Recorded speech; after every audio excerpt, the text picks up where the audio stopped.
Dhule GST कार्यालयामध्ये भ्रष्टाचार करणाऱ्या 2 जीएसटी निरीक्षकांवर आता धुळे पोलिसांनी गुन्हे दाखल केले आहे। गेल्या अनेक वर्षापासून हे संपूर्ण प्रकरण थंड बसत होतं। ज्यांनी या संपूर्ण प्रकरणी पुढाकार घेऊन तक्रार दाखल केली होती ते सहाय्यक आयुक्त चेतन सिंग राजपूत आपल्यासोबत आहेत। सर, काय नेमकं संपूर्ण प्रकरण होतं आणि अशा पद्धतीनं जीएसटीच्या अधिकाऱ्यांवर गुन्हे दाखल होत आहेत?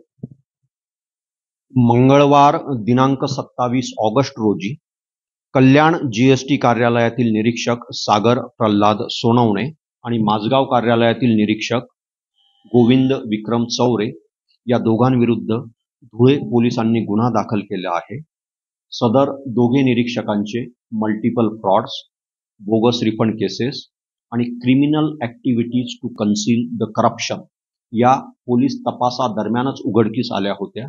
त्या पश्चात माननीय धुळे पोलीस अधीक्षकांनी न्यायालयात अहवाल सादर केला असता स्वतः आदरणीय न्यायालयाने अभियुक्तांविरुद्ध क्रिमिनल प्रॉसिक्युशनचे आदेश दिले होते। आदरणीय न्यायालयाच्या आदेशानुसारच धुळे पोलिसांनी परवा सदर कारवाई केली आहे। इकडील कार्यालय हे आदरणीय न्याय व्यवस्थेचे honourable public prosecutor Devendra Singh तवर यांचे आणि धुळे पोलिसांचे आभारी आहे। अनेक वर्षापासून हे संपूर्ण प्रकरणावर कारवाई करण्यासाठी पोलिसांचा अहवाल असेल किंवा न्यायालयाचा आदेश येईल, यावर दिरंगाई सुद्धा झाल्याचा प्रकार समोर येतोय। काय करणार त्यांच्या विरोधात? काही आपण न्यायालयामध्ये जाण्याची भूमिका आहे आपली? लिसन, इकडील कार्यालयाचा अट्टहास हा व्यक्तिविशेष नाही। सदर संपूर्ण अट्टहास हा शासन महसूल संरक्षणाकरिता आहे।